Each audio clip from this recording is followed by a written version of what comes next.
Hello, my friends. Welcome back to Marriage Investor.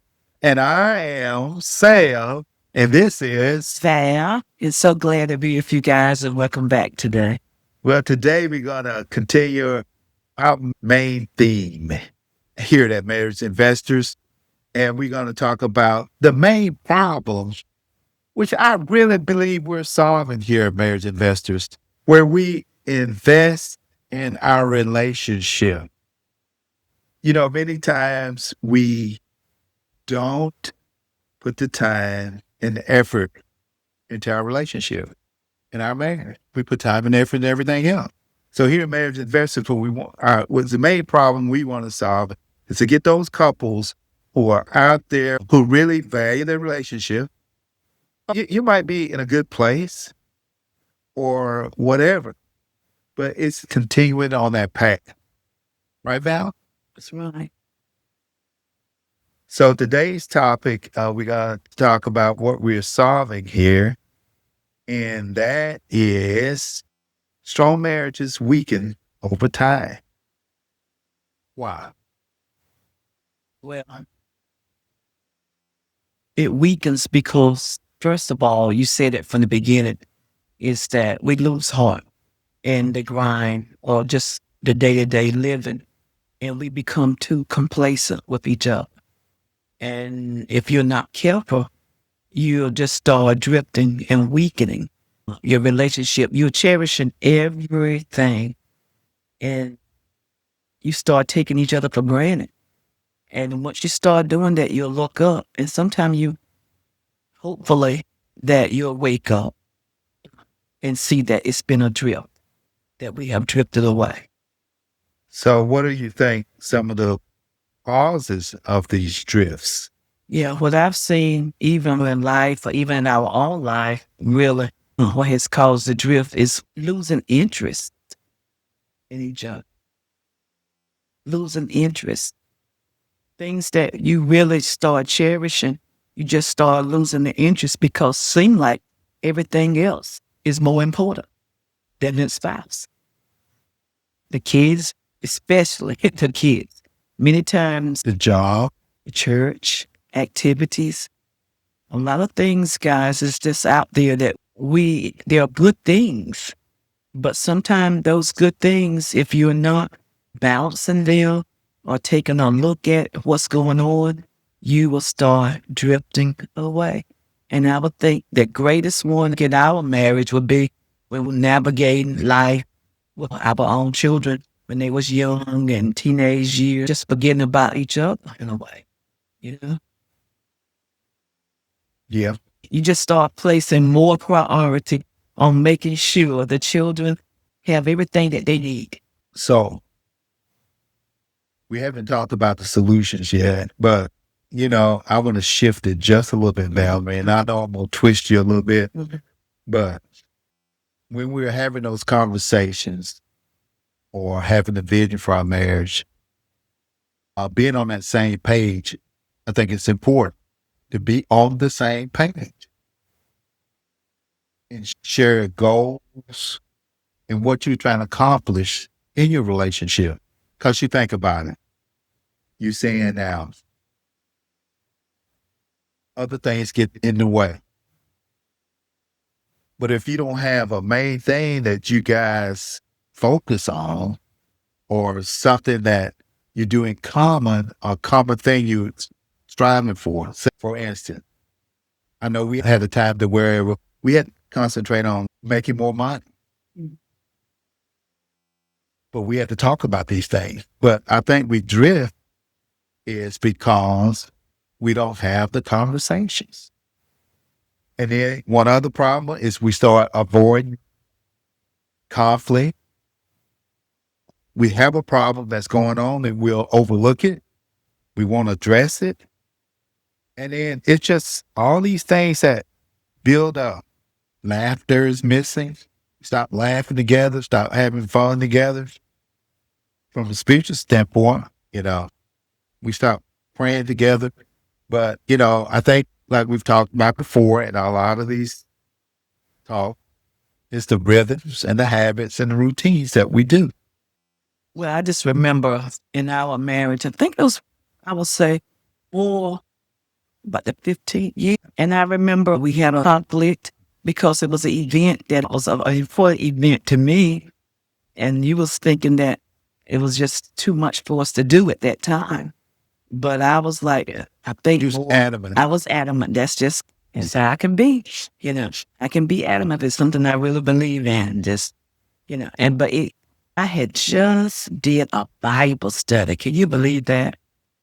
And even though we had that conflict, and so a lady came to our house. I'll never forget it. And she came to our house and she just felt the tension. And she just looked at us and she said, something just ain't right here. And we realized then that, yes, we had to solve that conflict and whatever to get back on the right note. Because we had started to drift where we weren't able to communicate to a level that would cause more of a peace. And for someone to walk into your household and say that, she talked about walking according to God's word. It's a lifestyle of living. But something about that incident, just we changed. We got back into a flow. We decided what we were going to do. But sometimes you need that. Sometimes you need someone to step in, as you've heard on our videos. It might not even be a counselor. It might not even be a coach. But that one lady just walked into our house and her type of spirit just caused us to realize if she can sense this type of tension, this is not a good sign. We don't want to shine like this.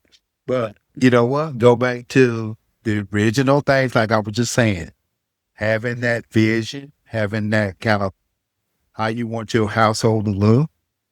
And I think that goes back to early on in our marriage, we talked about it, that we wanted and just to set it straight, one of our main goals were to have a peaceful home.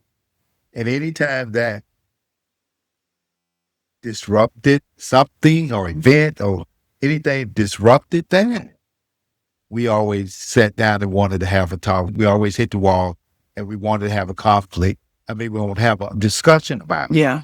Yeah. And that was a peaceful. We decided that early on, though. Early in our marriage, we decided that we wanted a place of peace. So that lady came in and she didn't say any peace in the place.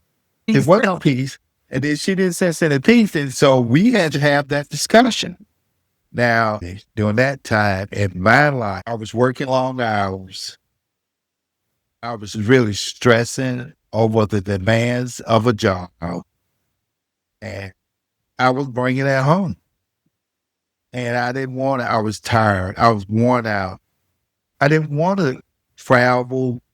And it was about traveling to Jacksonville for an event. And I just didn't want to go. I just didn't have the energy to push. But you wanted me to push and you wanted me to do it. And the lady can sense that tension. And you were so adamant. That's when back when you, in your persuasive days, and you didn't give up on that incident. If you really wanted to do it, you kept persisting that it be done. Right. And that's an important point, you guys, of your relationship too. We all are different but you have to watch those differences as well. If those differences in our life is causing us not to shine and be in that peaceful relationship that God has called us to be. So I was one at that time that I didn't give as much, especially when I thought it was very important. So hopefully, ladies, you can take from this that you just have to watch your adamancy. And it's good to be persuasive, but sometimes you might have to just back up and just might have to back up. So, like you said, let's get back to our topic. We talked about being complacent, right? Yes. It causes us to get off track and lose that connection. We talked about conflict. We brought in that great example about a conflict, but it's many things can throw us off in our relationship to keep us connected. I guess one thing we want to emphasize, though, be involved to be in a community, though. Mm-hmm. And that's why we want you to be a part of Marriage Invest, to be in a community. And our whole goal is to have couples who really want, who might have a good relationship, but they want better. They want to stay on track for a lifetime. And one of the goals, I guess, in their relationship is to stay together. That's the title of my book. Mhm. So having that long-term goal as far as wanting to go in your relationship, not just putting up with each other, not just dealing with the issue. That's the way it's always is. That's the way it's always been. But we're going to make intentional effort to be a marriage investor, to invest in our relationship to cause us to grow. All right. That's right. That's right. So what do you want to take it next, Valerie? Basically, is you do have to take a evaluation. You have to evaluate. But in evaluating, you have to, I just be thinking, how do we start losing heart for our relationship? How do we start becoming where that spouse is no longer that part of me that I want to invest in? And we said complacency, but what happened? What happened? We said the children, but what happened? And what I'm thinking is that we're finding marriage in the space of they start drifting in the atmosphere, become more like a misery. And when that lady came into our home, she must have sensed something that wasn't right. You know what I mean? Yeah. You had to ask yourself, do I really want my home to be like this? Many times we think that when we have drifted, we try to teach you and help you before it gets too far gone. But you ask yourself, what is Marcella shared the vision of your home and your dream? And you say, do we want to live together, husband and wife, in misery? Is this what God has for marriage of 2 to 1? Is that his plan for abundant life for us? And if you're not careful, you will lose heart of just thinking, and you get to ask, and many people say, no, I don't. So I'm getting out. But we're not talking about just getting out. We're talking about finding ways to just be, how can I navigate this to bring more of a joy and peace in our marriage? And guys, it is a way. It is. It takes a lot though, right? Yeah, it really does. It all depends on where you are. Small adjustment. That's right. Our goal is to get you, before you get to a huge place or a place of too chaotic or whatever, we're trying to teach you how to nip things in the bud. Those small connections will help your marriage in the long run. We've seen that in the past 40 years. And it's not about affection because, as we've shared before, marriage, all of us have different goals and different dreams. So you can't look at just one marriage. The key is you two being one, as you have heard over and over, and you deciding, do I want my marriage to go into a misery atmosphere? You ask yourself, and then you start making strategies and say, enough is enough. Yeah, having that game plan, huh? Yes. Yeah, right now, I just recently read a book. It's called Game Plan. And it's by George and Tora Gregory. And they talk about having a game plan for your marriage, having a strategy, putting a strategy in place, not just floundering, just having some sense of direction. And I guess what verse you want to, we always bring a Bible verse. What verse you want, make the vision, write the visions, right? Make it plain That's good.